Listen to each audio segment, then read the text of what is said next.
I just want to start by saying it took me a long time, okay? Like all these people that are like, I just was watching some cartoons and picked it up. I'm not one of those people. I took 2 years of college French and knew that like I did not speak well enough for me to be doing a whole bachelor's degree in French, which was my goal. So I decided for my junior year, I was going to do that, studying in Grenoble, France. Moved abroad to France. I get off the airport, like at the airport, and I go to order a bus ticket.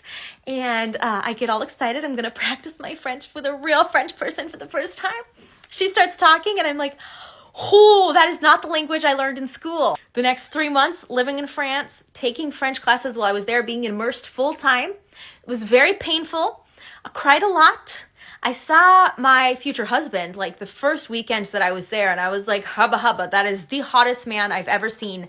I need to learn to speak French because I really want to make out with him. Like that was the goal, right? That was him. Oh, pretty man. It was, the hormones were so helpful. After about, 2 years of university level French and then 3 months in France, that was the moment. There was like a little click in my head, and I went from really painfully struggling to learn the language to speaking at a comfortable conversational level.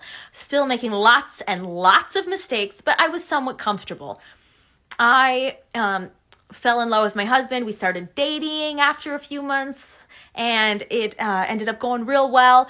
We got married before before that, though. I had to go home for a year, and I went back to university, and I did my senior year so I could get my degree, right? That would be so silly to not get a degree because of a boy.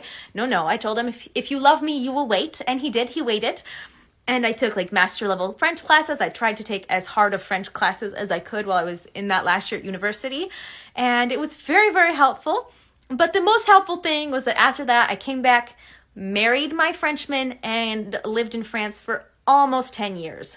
So that's why I speak French at the level I do. It's not because of a particular talent or anything. I want to be very clear that it's not because I grew up speaking the language or being immersed from an early age or just being particularly talented at learning languages. No, I was very attracted to a very hot man and was stubborn.